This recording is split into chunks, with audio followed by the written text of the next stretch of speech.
വർഷം 1945 രണ്ടാം ലോക മഹായുദ്ധം കഴിഞ്ഞിരിക്കുന്നു. ബ്രിട്ടനിൽ തെരഞ്ഞെടുപ്പ് നടക്കുന്നു. ക്ലെമന്റ് അറ്റ്ലിയുടെ നേതൃത്വത്തിലുള്ള ലേബർ പാർട്ടി അധികാരത്തിലേക്ക് വരുന്നു. ഇന്ത്യക്ക് എന്തുകൊണ്ടും അനുകൂലമായിട്ടുള്ള ഒരു സാഹചര്യമാണ് വരുന്നത്.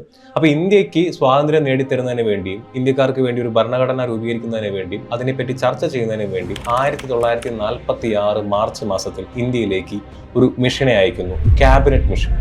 ക്യാബിനറ്റ് മിഷന്റെ നിർദ്ദേശപ്രകാരമാണ് പിന്നീട് ഇന്ത്യയിൽ ഭരണഘടനാ അസംബ്ലി രൂപീകരിക്കുന്നതും അതിലേക്കുള്ള തെരഞ്ഞെടുപ്പുകൾ നടക്കുന്നതും അതുപോലെ തന്നെ അതിന്റെ മറ്റ് പ്രക്രിയകളെല്ലാം നടക്കുന്നത് ക്യാബിനറ്റ് മിഷനെ അടിസ്ഥാനമാക്കിക്കൊണ്ടാണ്.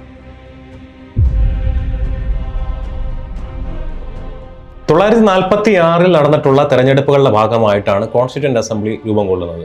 കോൺസ്റ്റിറ്റ്യൂന്റ് അസംബ്ലി എന്ന് പറയുന്നത് ഭാഗികമായി തെരഞ്ഞെടുക്കപ്പെടുകയും ഭാഗികമായി നാമനിർദ്ദേശം ചെയ്യപ്പെടുകയും ചെയ്തിട്ടുള്ള ഒരു ബോഡിയാണ്.